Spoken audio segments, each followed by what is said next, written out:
Welcome to another great conversation on Think Radio Presents Think Business.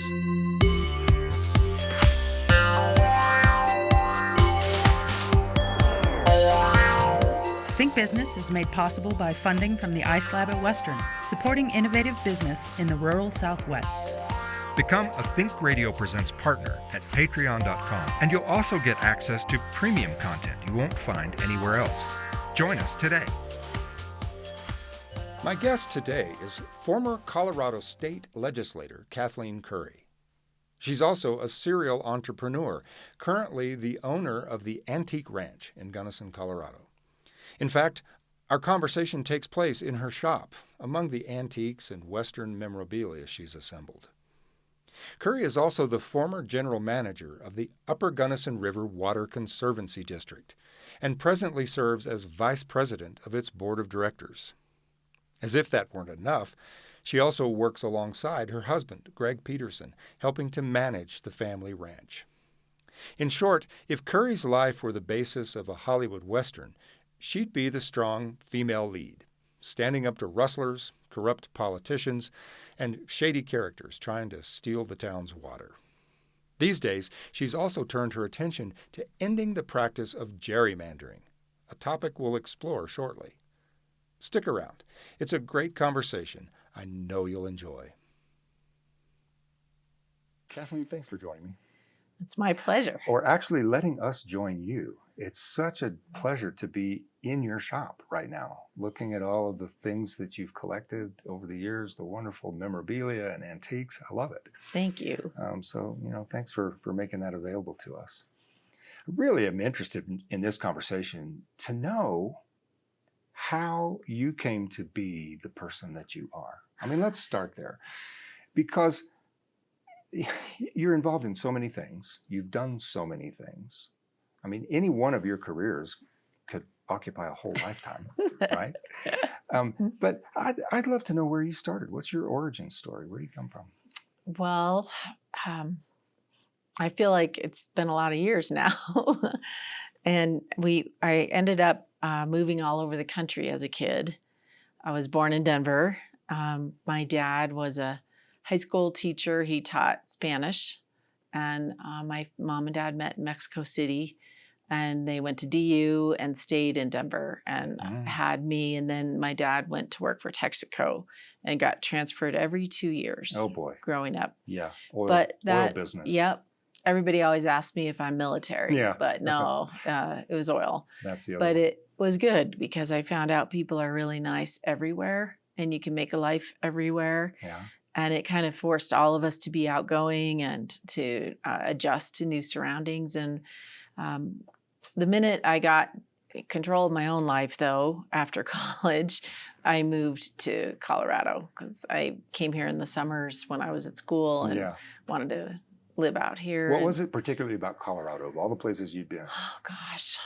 Probably the outdoors, the mountains, just the ability to hike and ski and camp. And all the things that we all love about it. Yeah, exactly. Yeah. Although as a kid, we lived a few years near the ocean, so I really miss the water. Yeah. But the land here is almost like the ocean because you can see out. And so, I've loved Colorado forever and came back and went to school at CSU, got a master's degree in water resources, and wanted to pursue a career in water. And one way or another, I've kind of stayed on that course. Either when I've deviated away from it, it hasn't been for long, and then I come back and I find myself working in either water quality or water supply or water management at some level. Well, in the West, you can't go very far without running into the need to manage water wells. So it's not a surprise. What was it that attracted you to study water resources to begin with?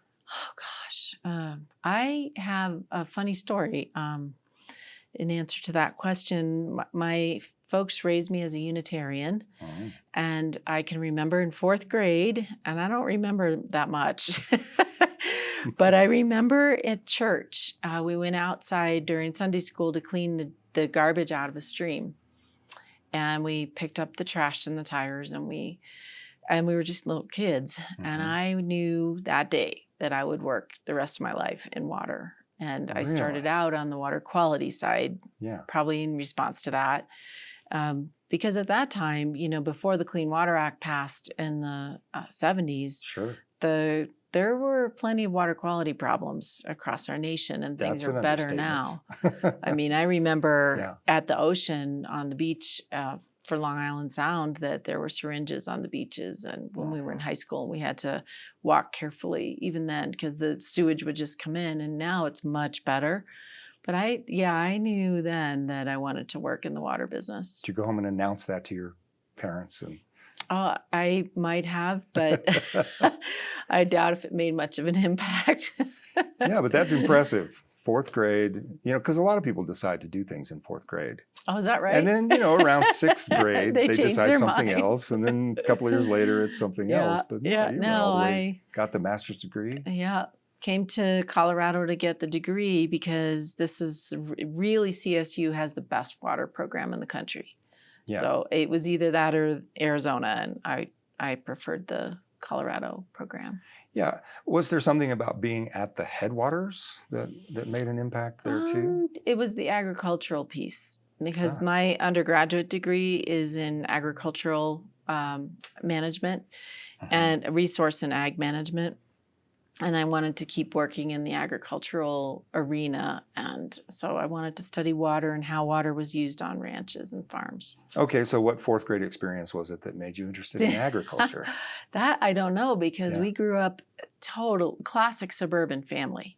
I mean, maybe we had some tomatoes in pots, but not any farming. But I went to UMass in Amherst, and there was farmland around the university. And I just loved it.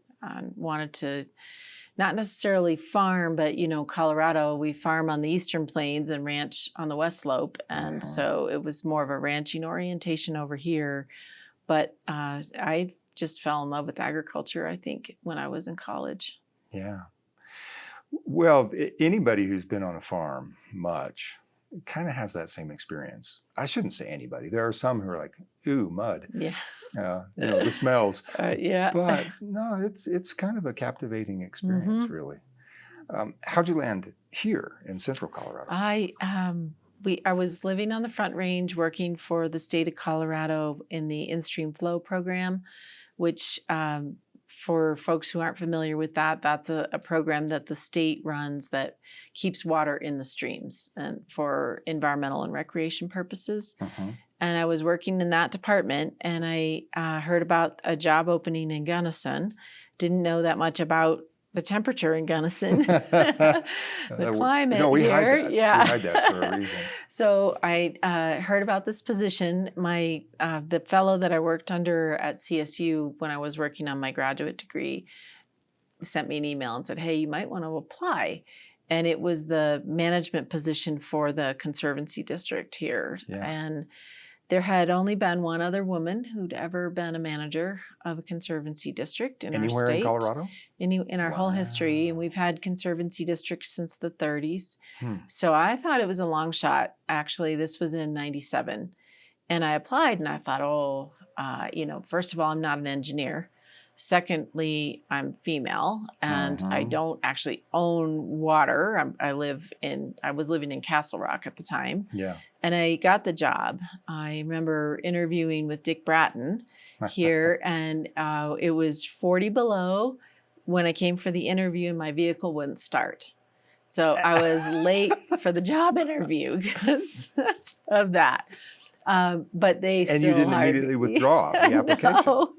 No, I just was a little bit surprised that my vehicle wouldn't run when I came out of the hotel room. Well, and a lot of people become surprised that there are actually people living here under those conditions. Yeah. So it was good. They took a chance with me, and I worked for them for 6 years, and then I decided I thought I wanted to run for office.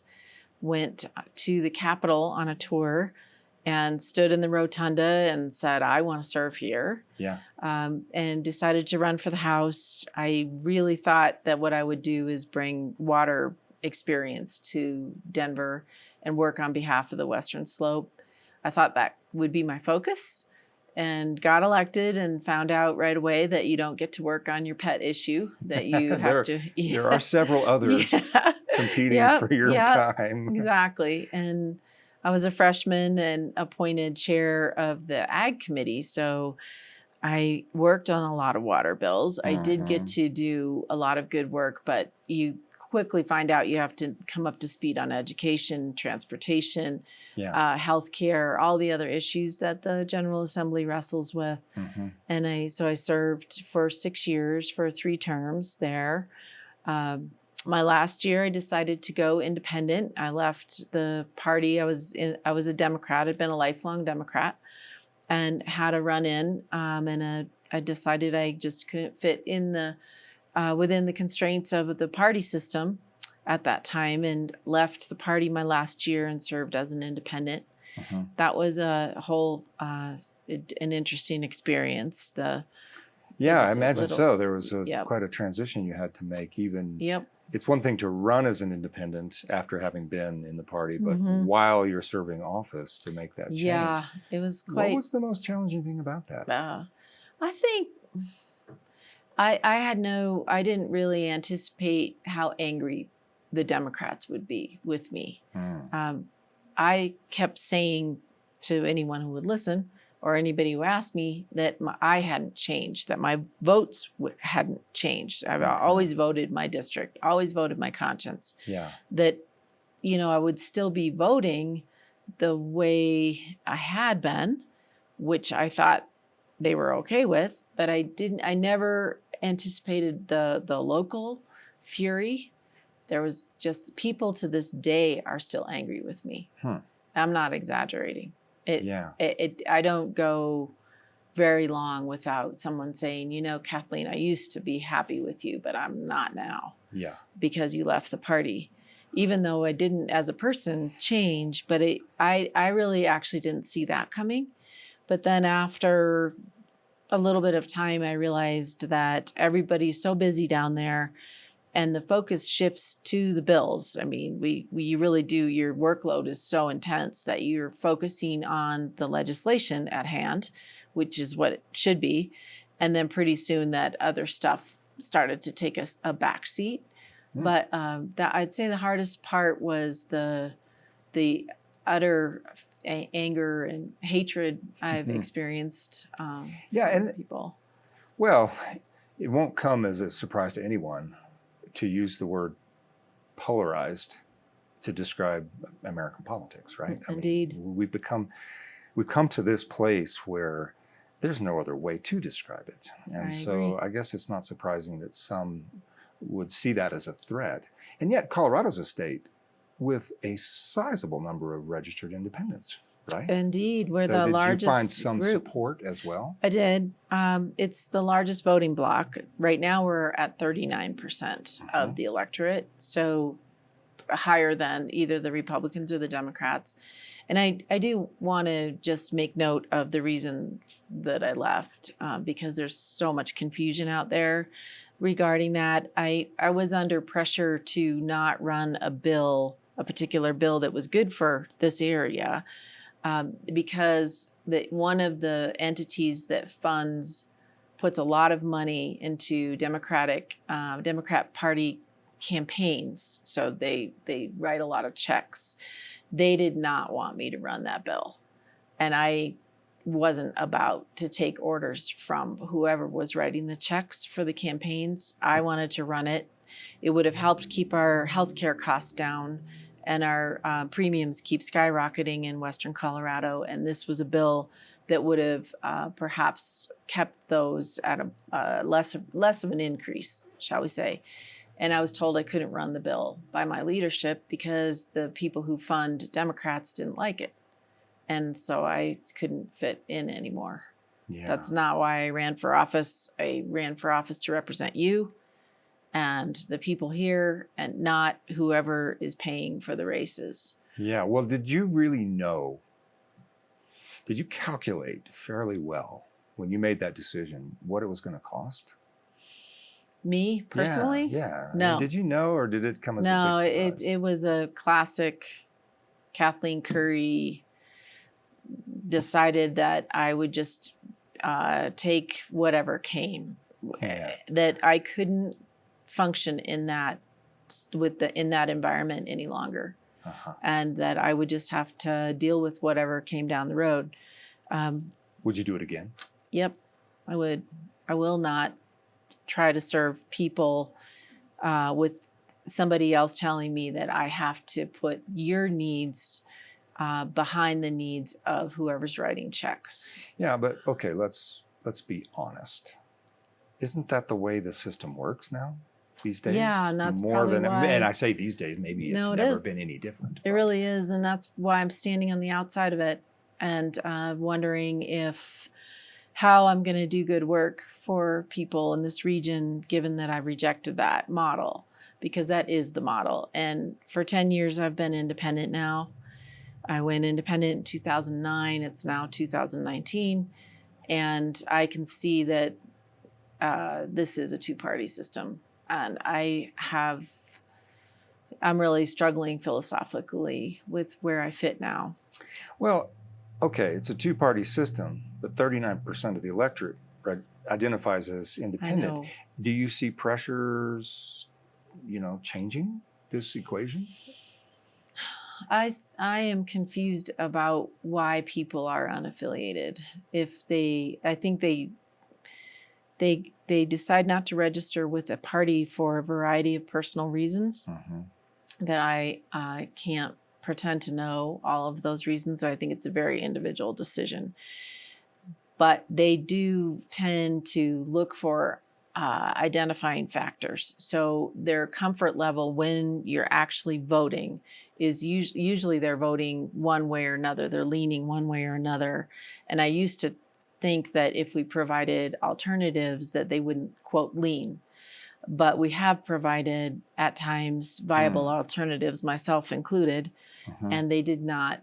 The unaffiliated voters cannot be, you can't assume that they'll vote for an unaffiliated candidate. They really want to know who you are and what you stand for, and having a party label helps the voter figure out where you are on the spectrum. Right, and it's kind of like running a store. If I did what I just wanted to do in here, I wouldn't have very many customers. Stores are about the customers. Running for office is about the voters. Right. And I can say all day long that I'd really love to just do home decor in here. But half the customers that come in here are men. They're not looking for napkins and tablecloths. They're looking for railroad stuff and horseshoes and rusty tools. And so I can either act, I can have no business, but stand firm and only put in here what I like. Yeah. Or I can acknowledge the fact that they have a certain demand, and the voters are that way. They're just not. They need. They want an easy path, I think. Yeah. For figuring out who candidates are or what they're about. Well, because let's face it, the environment is challenging. It's not that easy, even when somebody does identify as Republican or Democrat, to figure out exactly where they I agree, because and sometimes a lot of people are voters, I find, if you have a reason for what you do and you can explain it and you're upfront and honest and say, I voted no on this because of blah, blah, blah. They're pretty good with that. Most people, what they don't tolerate is the leadership. If I stood up at a town meeting and said, my leadership told me I had to vote against this bill, that does not fly, not by my standards, and the voters don't like it either. So I'm not sure anymore how to even move forward, to be honest. I know that I'm nonpartisan, I'm committed to policy. Well, do you think the polarization just sort of has to run its course in a way until we're so tired of that we are looking for alternatives? Yeah. I think each year that passes, the voters are becoming less patient with polarization. Some people actually like stagnation because it might actually keep our government from overreach. But yeah, I've heard that theory before, that's why the voters tend to put one party in the White House and another party in control of Congress. Yeah, and they moderate each other. Yeah. And that's not an all bad thing unless you really do need some action taken. on important issues. Yeah, there is like healthcare costs or something like that. Yeah. When we can't seem to get off square one, I think our politics are more and more. People are losing patience with our lack of ability to make progress when progress is needed. Yeah, another way to put that is solve problems. These are actual legitimate problems. Exactly. These aren't just, you couldn't just call them agendas anymore. These are things that have to be dealt with. Education funding, transportation, climate change, all of them. Well, and so you've taken on a couple of issues in particular and made them very important to you. Really the one that comes to mind most, you're most active recently, is the practice of gerrymandering. Yeah. And that's a word that a handful of people sort of vaguely think they know what it means, and everybody else is, we'll come up with some bizarre answer. So give us the elevator pitch version of what that is and why it's a problem that needs attention. So gerrymandering and redistricting are two terms that are often used in the same sentence or same conversation. Gerrymandering is kind of a term that evolved over the years, but the notion was that districts for Congress and for the legislature, Senate districts and House districts, and then congressional districts, because obviously a U.S. senator is representing the whole state. So he or she doesn't have a district per se. So these two types of districts were being drawn for a specific outcome. And whichever party had control at the time that district boundaries were being drawn, that party would try to basically shore up their control by drawing districts that would hopefully produce candidates and elected officials that were in that party of dominance at the time.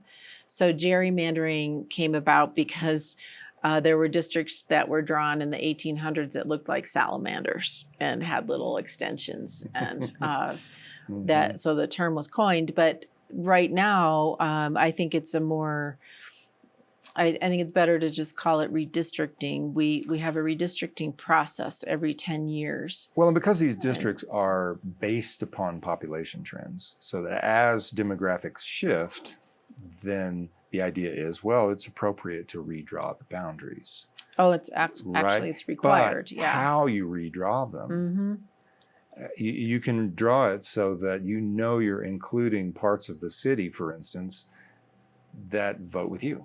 Yep. And that's human nature. They're going to draw districts if they have the power, whichever party, and both parties have done it, the Republicans and the Democrats in Colorado, depending on where the pendulum has swung at the turn in 1910, 1920, 1930. So every 10 years, we do a redistricting exercise to reflect changes in population. And we just had a recent redistricting in 2010, and then the next one will be in 2021. So when the census is done, then the districting work follows. So Colorado had a system in place that was failing. And what we had was a scenario the last 3 times. So for 30 years, the courts drew the maps. And the court, depending on who was on the Supreme Court, the Colorado Supreme Court at the time, they favored maps that leaned to, that were basically drawn to advantage either the Democrats or the Republicans. And however the Supreme Court was made up, they would select a map that favored their political makeup. Which put a lot of power in the hands of the previous governor. Yep. Who appointed the justices. The members of the Supreme Court. Exactly. So you can trace it all back to whoever had power that year, if there's an opening, if a justice retired and there had to be an appointment. Now the court is leaning, it's I think 5-2 Democrats right now. It was 4-3. But it's no, this is to be expected. This is what Governor Hickenlooper would do. This is what Governor Polis would do. This is the expectation that they will make appointments that suit that particular party that they're in. So fast forward on my explanation here, what I got involved with doing was writing ballot initiatives to try to set up a process that would balance the commission that is drawing those lines and try to keep the whole thing from landing in the laps of the courts and have it actually be done by the commission instead of being subject to an appeal right off the bat. So what we came up with, it took almost 3 years, and I was asked to work on this by a Democrat and a Republican that I had served with. So there were 3 of us that spearheaded this effort, and it was one of the neatest experiences you could have ever asked for. Every hearing that we went to, there were 3 of us, an unaffiliated person, a Democrat, and a Republican. And both the Democrat and Republican were very savvy politicians. They advanced the cause of their party very effectively at the times they were serving. So the 3 of us would sit in a row at a hearing, and we would each offer our input and support the measure. So it was, what was satisfying about that? We put our partisan differences aside. So it can be done. It can be done. Absolutely can be done. If there's a commitment to improving the foundational structure of our system, then I think that will trickle up to candidates running that are more focused on their districts, on the welfare of the people in their districts, as opposed to who paid for their campaign, what the leadership tells them. And again, both sides do this. Yeah. So we wanted to foster an environment where more moderates could run. So there's this concept called competitive districts, and it's an odd way to refer to districts, but right now we have districts that are tilted one way or the other, Democrat or Republican. In the House, there's literally, in the Colorado House, there are 65 members. There are literally 4 competitive seats, 4 seats that could be won by either a Democrat or a Republican. All the rest, we already know the outcome. So you have 61 seats where they'll either be Republican or Democrat. And you already pretty much know that. By virtue of the boundaries of the district. I mean, once in a while, something could happen if there's a scandal or something. Well, yeah. One of the things I'm a little unclear on, how does the voter lose in this situation as it is now? As it is now? Right. Because maybe what you're describing is, I'm perfectly fine that I live in a Republican neighborhood. It doesn't bother me. I think where the voters lose is that the people who step up to run tend to be to the far left or far right on the scale for whichever. If it's a Democratic district, the primaries the people who vote in primaries end up usually supporting candidates that are towing the line and pretty extreme. And then the moderates can't get through the primary process because the whole district is tilted towards one party or the other. So we don't even have moderates running. So the voter doesn't have a lot of choice. Now, if you're a super conservative voter, you might be really happy that the primary produced a super conservative candidate. But that person who is middle of the road had no options. There were no choices. And if you're a Democrat in a Republican district, you really don't have any choices. Yeah. Or an unaffiliated candidate. Or an unaffiliated candidate, indeed. So I wanted to see a non-prescriptive outcome on these districts. I wanted to see district lines that would be drawn based on the needs of that region. So it was fascinating. We filed several ballot initiatives, and some made it, and we went to court. Some got tanked right away. Some got up the line, but eventually we got a question approved by the title board and made it through court. And then we had an opposition group file competing measures.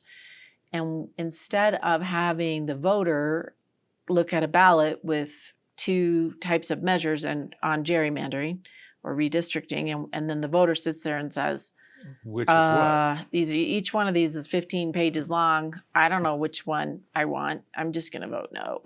And that's what happens a lot. So instead of going down that path, we contacted the opposition and asked if we could meet. And we did. And we had negotiations for about 6 months where we sat around a table and had one side on, one group on one side and one group on the other. And we had some tense moments, but in the end, we came up with a compromise that neither of us felt like we had sold our soul. We still had meaningful policy come out of it, but instead of just everybody digging in their heels and throwing money at these ballot questions, we thought, no, let's try to put one question in front of the voters that we can all live with. So at first I was worried that independents would be just given lip service, that this was going to be a partisan exercise, that the Democrats and the Republicans were going to hash it out, and that the unaffiliated would be kind of left to the side and maybe we'd get a few crumbs. But that's not what happened. We were absolutely given equal status. And it was not hard to do that. There was a commitment on both sides to include unaffiliated people at the table for the entire redistricting process. So I am so honored to have been part of that. I am so grateful that I got to be part of that. And now we have these questions that have passed. The voters, I think, approved them in 2018 with a 70% approval. But now the work starts to actually sit on those commissions and do the work of trying to draw the lines, and it's tough. I mean, well, who appoints the commissioners? So it's a judicial process. 3 judges that are retired, and 1 Democrat, 1 unaffiliated, 1 Republican. There's a lottery process where names are picked out of a hat. This is not controlled by either party. It's not controlled by the executive branch. Although the leadership in the House and the Senate will be allowed to pick seats on the commission, there's also this lottery process to pick unaffiliated people. And there are 12 members on each commission. I won't go into the weeds too much. But 12 members on the commission, and 4 of them will be Democrat, 4 Republican, 4 unaffiliated. Amazing. And it takes 8 votes to pass a map. So you can't just have a majority vote where the outcome is rigged in some back room. You actually have to have support from people that aren't in that in one party. So it's pretty. It took a lot of brain cells to come up with this. But the truth is, now that was just the first step to get it in place. Now we need to actually sit on those commissions and be active and go to meetings and all that. Well, congratulations! What a story that is of how. Well, you used the word moderate a moment ago. Why we need a moderate way of looking at things, because that decision to go seek compromise falls into that sort of moderate basket, doesn't it? And it can be done. Yeah. I'm hopeful. Well, it needs to be done. Yeah. And so, briefly, we're almost out of time, but there are a couple other issues that you really feel passionate about, and even though you're no longer in the legislature, you really want to work for these. And one of them that you've said is water. No surprise there. But the question that I have for you quickly is, what needs to be done there? What are the top items on the list where water is concerned that we really need to wrap our heads around? Oh, I love that question. Thank you. So I have a West Slope hat on.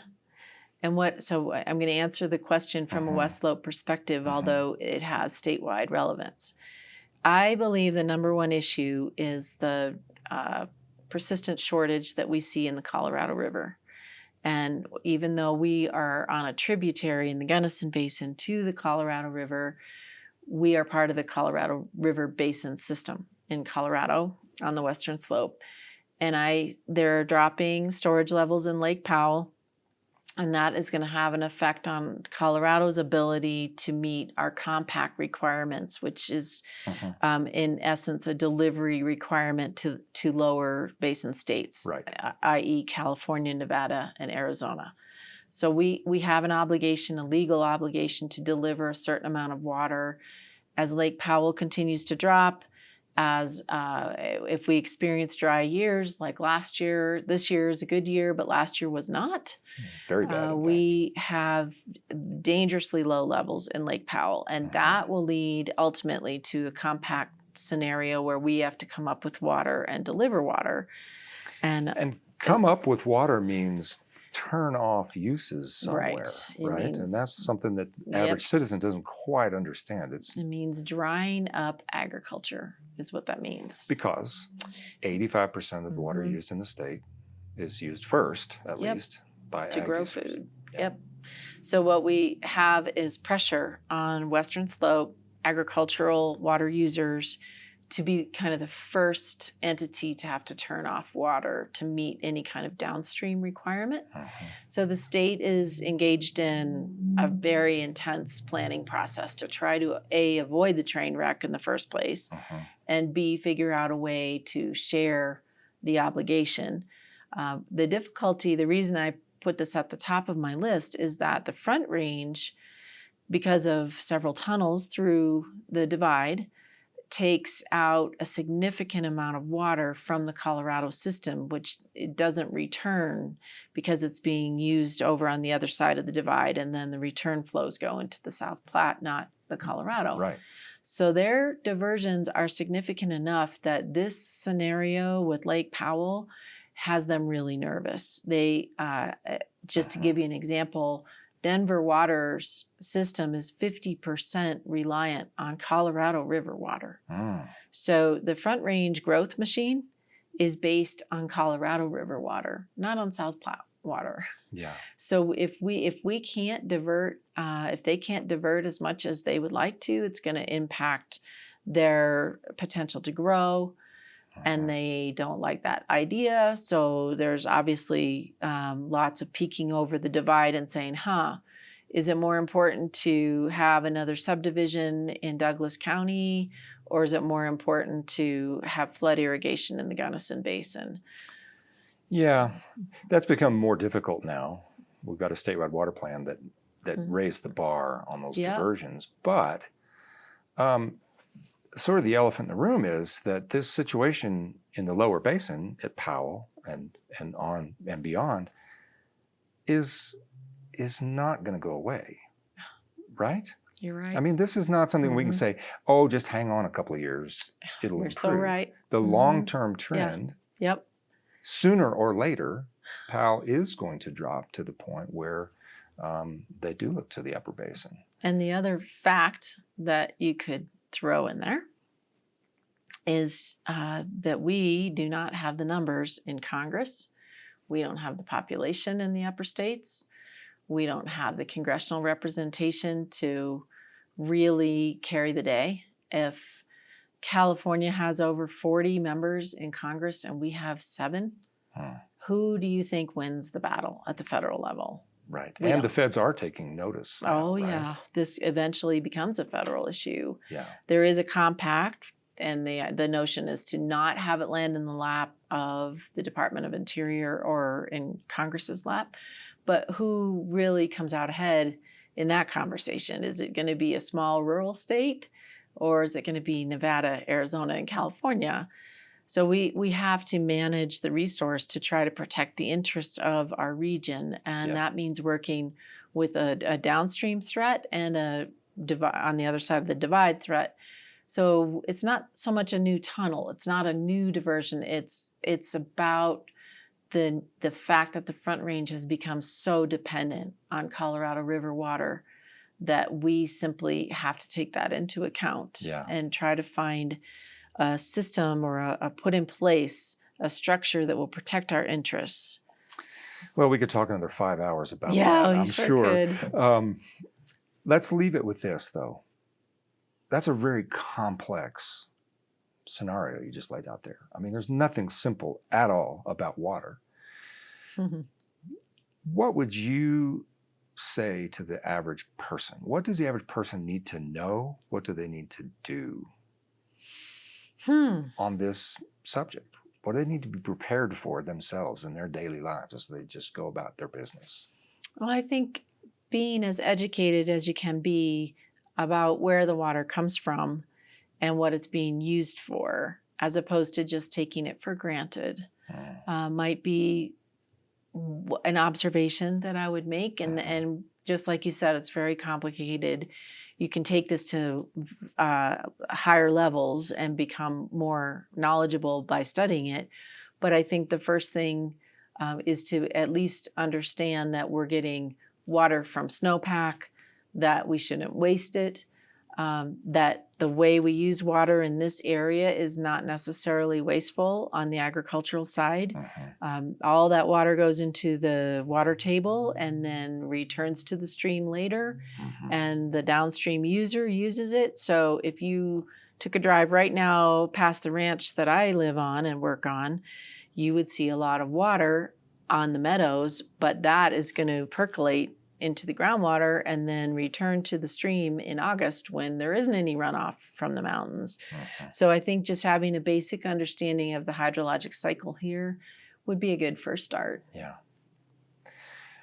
Well, I wish we could talk about what it's like to be a rancher in this day and age, and in particular, what it's like to be a woman in the profession of ranching and agriculture in general. So I hardly ever think about that. Is actually an invitation to come back again sometime. I would love to. And we'll talk again about that. I would love to. I'm going to help brand tomorrow and spent last week on the tractor, and I never really think about gender. Yeah. Well, and I've heard that from other people, that's a profession that really, it's just not you just all gotta that do the obvious, work. that people are just working side by side. Yep. Well, once again, thanks for inviting us into your shop. It's been really a pleasant place to have a pleasant conversation. I do appreciate it. Thank you. Think Radio Presents is a production of Alan Morris Media. The show's producer is Isa Forrest. Associate producer, Aaron Lewis. Thanks for listening. Become a Think Radio Presents partner at patreon.com, and you'll also get access to premium content you won't find anywhere else. To leave a comment on today's show or to suggest a great story for a future episode, visit thinkradiopresents.com. Tune in next week for another great conversation on Think Radio Presents Think Business.